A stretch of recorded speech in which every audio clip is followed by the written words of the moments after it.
the Silicon Valley will continue to behave sufficiently foolishly that we will have innovation.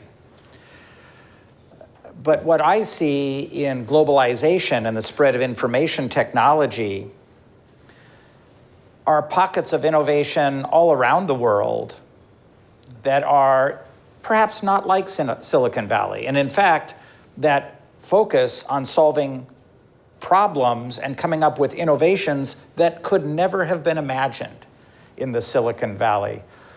Recently, I was in Sao Paulo at Mercado Libre, which is a sort of consumer-to-consumer and business-to-consumer internet platform. Originally, when it was founded, it was created to look like eBay here in the United States, and of course, similar platforms exist all around the world.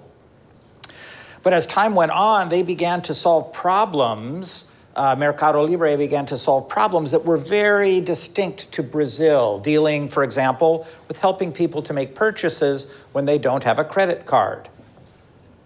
These companies are coming up with innovations that we wouldn't think about here in the Silicon Valley because they address problems we have never encountered before.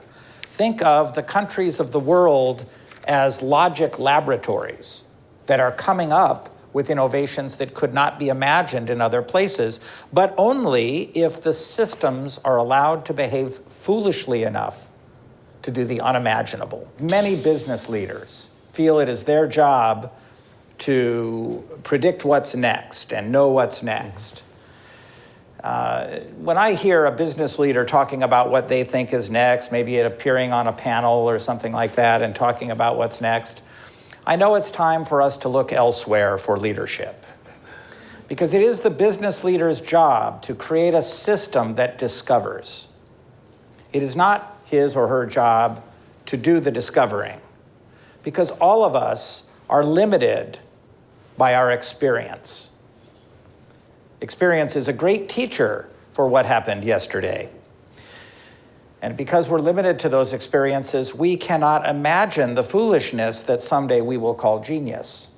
But we can create systems that allow for that. Many people in Japan will object and say that there is something cultural in Japan, a like-mindedness, which of course has been well studied by social scientists. But the reason I wanted to focus on businesses is that individual businesses can create subcultures that allow for free thinking. I actually quite enjoy studying entrepreneurs in Japan. You see, here, people pretend to be entrepreneurs because it's cool. Sometimes it's true, but it's hard to tell the posers from the real thing.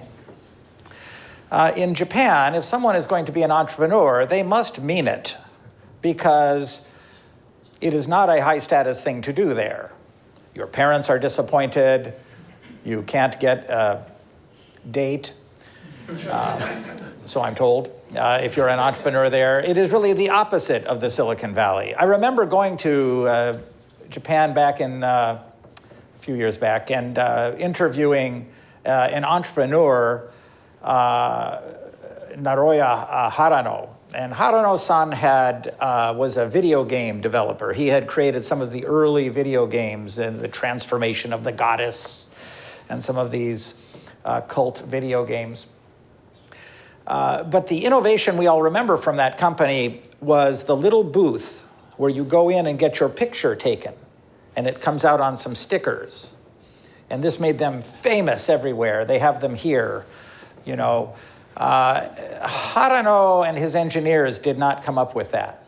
One of his secretaries, a woman and a secretary in this company, not an engineer, came up with the idea, and this became their greatest innovation. In any other company, she would not have been able to come forward with that idea. It would have been squashed. But Harano created a little island of free thinking. And you must ask yourself, are your people willing to think freely? And if they are not, what does that say about your leadership in your business?